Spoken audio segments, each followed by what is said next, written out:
Hello everyone, this is NCERT Class 6 Science Chapter number 6 Changes Around Us। तो बच्चों इस chapter में हम हमारे चारों ओर के जितने भी चेंजेस होते हैं उसके बारे में पढ़ेंगे। So let's start our chapter. What a fun would it be if you suddenly get some magical powers to change things around you? What are the things you would want to change? आप कल्पना कीजिए कि यदि आपको आपके चारों ओर किसी भी वस्तु में परिवर्तन करने की कोई जादुई शक्ति अचानक से मिल जाए, क्या यह एक बड़े मज़े की बात नहीं होगी आपके लिए? वह कौन सी ऐसी चीज़ें हैं जिन्हें आप बदलना चाहेंगे? We do not have magical powers, of course, but we can still change a few things around us, perhaps many things. Can you list a few things you can change around you with no magic involved? वास्तव में हमारे पास कोई जादुई शक्ति नहीं है, फिर भी हम अपने चारों ओर की कुछ वस्तुओं को बदल सकते हैं, शायद बहुत सी वस्तुएं। क्या आप कुछ ऐसी वस्तुओं की ऐसी चीज़ों की लिस्ट बना सकते हैं जिन्हें आप बिना किसी जादू का प्रयोग किए बदल सकते हैं? हमारे और चारों ओर बहुत से परिवर्तन अपने आप होते रहते हैं, जैसे कि खेतों में हम देखते हैं कि समय के अनुसार फसलें बदल जाती हैं और पत्तियां रंग बदलती हैं, सूखकर पेड़ों से गिर जाती हैं।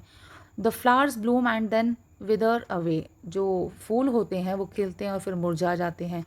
क्या कोई परिवर्तन आपके शरीर में भी होते हैं? Yes, your nails grow, your hair grows, you grow taller and your weight increases as you grow. आपके नाखून बढ़ते हैं, आपके बाल बढ़ते हैं, आपकी हाइट बढ़ती है, आप लंबे हो जाते हैं। इन सब के साथ आपका वजन भी बढ़ता है। क्या आपको पहले भी महसूस हुआ है कि आपके चारों ओर हर समय बहुत से परिवर्तन? क्या हम कुछ चेंजेस को, जो चेंजेस होते हैं, चेंजेस को ग्रुप में एक साथ रख सकते हैं? हम कई प्रकार के जो चेंजेस हैं उनको ग्रुप में रख सकते हैं। यदि हमें उनमें कोई समानता मिले तो वह हमारे लिए सहायक होगी, वो हमारे लिए हेल्पफुल होगी। Can all changes always be reversed? तो हमें बताना है कि क्या जितने भी चेंजेस होते हैं वो रिवर्स्ड होते हैं। एक्टिविटी 1 में हम देखेंगे कि एक हमें क्या करना है, बैलून लेना है, उसको फुलाना है और ये हमें ध्यान रखना है, टेक केयर करनी है कि जो बैलून हम फुलाएंगे वो फटे नहीं, और बैलून का जो उसका जो आकार है, जो शेप है उसकी, वो बिल्कुल भी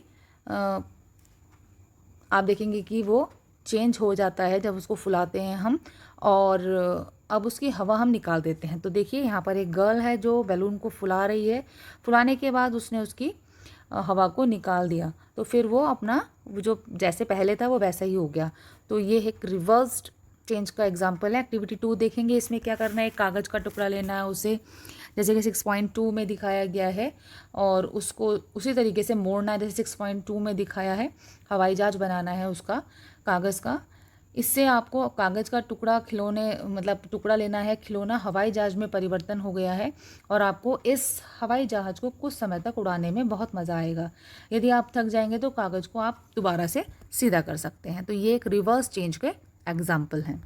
एक और एग्जाम्पल एक्टिविटी 3 में दिया गया है। इसमें आपको गूँथे हुए आटे की लोई लेनी है, इससे रोटी बेलने की कोशिश करनी है। 6.3 में आपको दिखाया गया है इसमें, और शायद आप इसके आकार से खुश ना हो और इस रोटी को दोबारा लोई में परिवर्तन कर सकें। मतलब अगर आपकी शेप जो है वो चपाती की वो बिगड़ जाती है तो आप उसका डो दोबारा से उसको बना सकते हैं। तो ये रिवर्स चेंज हो जाएगा, मतलब जो आप रोल करेंगे वो फिर बॉल में, डो में चेंज हो जाएगा। उसके बाद आपने क्या देखा, 1, 2, 3 में जो तीनों परिवर्तन है उसके बारे में सोचिए। उसमें एक जैसी क्या बात है? यह बिल्कुल दिखाया गया है कि उसका जो आकार है वो दोबारा से चेंज हो जाता है, मतलब वो रिवर्स हो जाता है। जिस चीज़ को हमने से बैलून छोटा लिया था तो उसको हमने फुला दिया और फिर हमने उसको छोटा कर दिया। कागज़ का हमने एरोप्लेन बना दिया और फिर उसको कागज़ को फ्लैट करके फिर दोबारा से पहले जैसा एक पेपर बना दिया एरोप्लेन से। और ऐसे ही हमने जो रोलिंग पिन से अपना आटे का डो, एक लोई ली थी, उसको चपाती रोल की थी, और अगर वो हमें शेप सही नहीं लगी तो हमने उसको दोबारा से बॉल में, है ना, डो में चेंज कर दिया, उसको दोबारा रिवर्स कर दिया। तो ये सब चेंजेस हमने देखे हैं, ये रिवर्स चेंजेस हैं। अभी हमें क्या करना है, अपनी एक्टिविटी 4 में एक और बैलून लेना है और उसे पूरा उसको फुलाना है अच्छे से, उसके मुंह में धागा बांध देना है लास्ट में और कस कर, ताकि वो उसकी हवा ना निकले, और फिर एक नुकीली पेंसिल से उसमें छेद करिए। देखिए क्या होता है, गुब्बारा फट जाता है ना, फट जाएगा। एक्टिविटी 5, अब जो फट गया है गुब्बारा उसको हम दोबारा से मतलब उसको नया गुब्बारा नहीं बन सकता, अब उसको हम दोबारा नहीं फुला सकते, रिवर्स नहीं कर सकते अब हम, ठीक है। तो वो इरिवर्सिबल चेंज हुआ। एक्टिविटी 5 में हम देखेंगे कि अब वही कागज़ का टुकड़ा लीजिए और उसको एरोप्लेन बनाइए, उसके ऊपर एक हवाई जहाज़ का चित्र बनाइए और उसको बाहर से काट दीजिए। साथ साथ में उसको काट भी दिया है, काटने के बाद मतलब उसकी शेप काट दी है, तो शेप काटने के बाद तो वो प्लेन पेपर नहीं बन सकता है, तो ये इरिवर्सिबल चेंज हुआ। इसी तरीके से हमने पहले क्या किया था, हमने आटा लिया था, गूँथे हुए आटे की लोई बनाई थी और उसको बेला था, है ना, उसको सेका नहीं था। अब सेकने के बाद जब हम उसको तवे पे डाल देंगे तो क्या वो दोबारा से आपके हाथ में एक मतलब आटे की लोई आ सकती है जब उसको हम सेक लेंगे? नहीं आ सकती, तो वो इरिवर्सिबल चेंज हो जाएगा। जैसे यहाँ पे दिखाया हुआ ये सिकी हुई रोटी है, ठीक है, तो इसको हमने तवे पे डाल के सेक दिया है, तो हम इसका अब दोबारा से डो नहीं बना सकते। ऐसे हम बहुत सारी एक्टिविटीज़ करते हैं। You use a pencil and eraser, आप लोग पेंसिल इरेज़र यूज़ करते हैं, पेंसिल शार्प करते हैं, इरेज़र को रब करने के लिए यूज़ करते हैं, तो उसका साइज़ जो होता है वो चेंज होता रहता है। पेंसिल बड़ी से छोटी हो जाती है, इरेज़र भी घिस जाती है, तो उसको हम दोबारा से इरेज़र को बड़ा नहीं कर सकते, पेंसिल को हम बड़ा नहीं कर सकते हैं।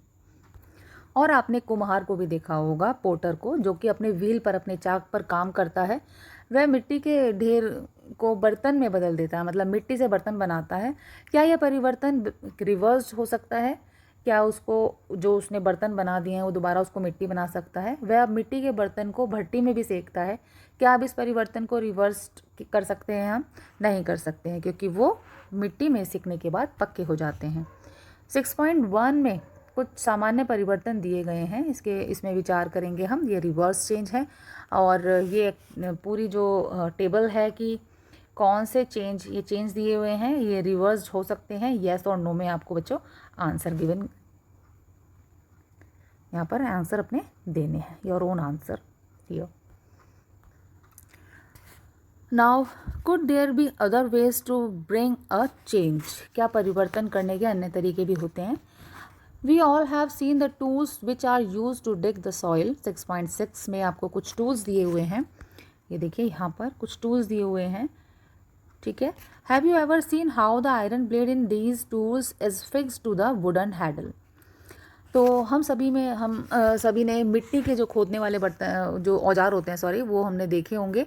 और क्या आप इन औजारों में देखते हैं कि लोहे के जो खोदने का औजार होता है उसको फलक कहते हैं, उसको कैसे एक लकड़ी के हत्थे से जोड़ दिया जाता है। मतलब जितने भी आपको यहाँ पर ये टूल्स दिख रहे हैं, सब में आप लास्ट देखेंगे कि इसकी जो ग्रिप है, जो पकड़ने की जगह है, वो लकड़ी की है, लकड़ी के हत्थे उसमें लगे हुए हैं। लगने से क्या होता है, पहले औजार प्राय गर्म किए जाते हैं, है ना, फिर उसमें उसको सेट कर दिया जाता है, लकड़ी के हैंडल को। तो इन औजारों में लोहे के जो फलक हैं उनमें उनको मतलब पहले गर्म किया जाता है और उसमें लकड़ी के हत्थे को फंसा दिया जाता है। और लकड़ी के हत्थे के घेरे से होते हैं वो थोड़ा छोटे होते हैं, और जो उनके हत्थे, उसको जो फंसाने वाली उसकी जगह होती है, उसको गर्म करके उसके आकार को बड़ा कर दिया जाता है, मतलब वो उस समय फैल जाते हैं, और अब आसानी से हत्थे को हम उस लकड़ी में जोड़ सकते हैं। इस प्रकार के जो परिवर्तन का उपयोग किया है वो बैलगाड़ी के लकड़ी के पहियों पर लोहे के रिम को कसने के लिए किया जाता है ना, जैसे कि आपको अभी मैं दिखाऊंगी यहाँ पर 6.7 में, ठीक है। बाकी ये लकड़ी का है, और इसमें ये जो रिम चढ़ाया हुआ है ये लोहे का रिम है, इसको कस दिया जाता है इसमें। और जो भी धातु होती है उसको, रिम को लकड़ी के पहिए के घेरे से थोड़ा सा छोटा बनाते हैं, गर्म करने पर रिम पहिए पर चढ़ जाता है ना, गर्म करके चढ़ जाता है। एक्टिविटी 7 में देखिए, एक छोटी सी मोमबत्ती लीजिए, उसकी जो हाइट है, उसका कितनी बड़ी मोमबत्ती है उसको स्केल से नाप लीजिए। उसके बाद उसे एक जगह पर रखकर उसको लगातार जलाएंगे तो क्या होगा, मोमबत्ती जो है वो जलेगी और उसका मोम जो है साइड में उसको पिघल जाएगा, है ना, और मोमबत्ती पिघलने पर छोटी भी हो जाएगी। तो हमें ये बताना है कि जो मोमबत्ती का जो मोम है जो साइड में पिघल गया है, क्या हम उसको दोबारा गर्म करके मोमबत्ती बना सकते हैं? तो यस, हम वैक्स को हीट करके, है ना, बाय हीटिंग, गर्म करके हम उसको दोबारा से कैंडल फॉर्म दे सकते हैं। इसके बाद यहाँ पर आपको बताना है कि इंसेंस स्टिक जो धूप बत्ती होती है, क्या उसको जलाने के बाद हम उसको दोबारा से एक धूप बत्ती स्टिक जो होती है उसमें हम चेंज कर सकते हैं उसे? हम बिल्कुल उसको चेंज नहीं कर सकते, क्योंकि जलने के बाद उसमें से जो उसका जो ऐश होता है, जो उसका जो स्टिक का जला हुआ, धूप बत्ती का जला हुआ पार्ट होता है, वो एक राख के रूप में, ऐश में बदल जाता है, तो उसको हम दोबारा से स्टिक फॉर्म में चेंज नहीं कर सकते। अब तक हमने जितने भी परिवर्तन देखे हैं वस्तुओं या इसके जो भी पदार्थ देखे हैं, वो एक मिश्रण के रूप में हों, तब होने वाले परिवर्तन किस प्रकार के होंगे। अगर देखिए, जैसे कि हमने नमक को जल में घोला, है ना, अगर हम नमक को पानी में घोलते हैं तो आपके अनुसार उस समय जल जो है, जो जल या जो नमक है, उसमें कोई परिवर्तन होगा? यस, बिल्कुल होगा। हमने चैप्टर नंबर 5 में उसमें भी एक्सपेरिमेंट किया था, नमक के को मतलब गर्म करके उसमें मिलाया था, तो आपको याद होगा ये सब। हमने उसमें घोलने के बाद, नमक घोलने के बाद उसमें जो परिवर्तन था वो रिवर्सिबल था, हमने दोबारा से पानी से नमक को निकाल लिया था। तो यहाँ पर आगे पहेली क्या पूछ रही है? Paheli ask if you have ever seen curd being set. Paheli ने पूछा कि क्या आपने दही को जमते हुए देखा है? गुनगुने गर्म दूध में, आप लोग घर में भी देखते होंगे, आपकी मम्मी दही जमाती है, थोड़ी सी मात्रा दही की लेती हैं, दूध को हिलाकर कुछ घंटे के लिए गर्म स्थान पर आराम से रख दें, उसको बिना हिलाए, कुछ ही घंटों में दूध दही में परिवर्तन हो जाता है। क्या इस परिवर्तन को रिवर्स किया जा सकता है? मतलब क्या वो रिवर्स चेंज हो सकता है? We find that A few ways to bring about a change in a substance could be by heating it or by mixing it with some other substance। हमने देखा है कि जो भी पदार्थ को हम गर्म करते हैं या किसी अन्य पदार्थ के साथ उसको मिक्स करते हैं, तो उसमें कुछ परिवर्तन लाए जा सकते हैं, मतलब चेंजेस लाए जा सकते हैं। हमने यह भी देखा है कि कुछ जो चेंजेस हैं वो रिवर्स किए जा सकते हैं, जबकि कुछ इरिवर्सिबल होते हैं। हमारे चारों ओर की वस्तुओं को परिवर्तन करने की बहुत सी अन्य विधियां भी हो सकती हैं। यह बिल्कुल निश्चित है कि इनमें से कुछ को रिवर्स किया जा सकता है। इस प्रकार हम चारों ओर के परिवर्तन को दो वर्गों में बांट सकते हैं, एक तो रिवर्सिबल और इरिवर्सिबल, है ना। यस, और इसके डिटेल में हम इस अपनी हायर क्लासेस में इसके बारे में पढ़ेंगे। सो यहाँ पर हमारा चैप्टर ख़त्म होता है। Next chapter we will discuss in my next video. So keep watching and stay tuned to our channel. Thank you and have a nice day.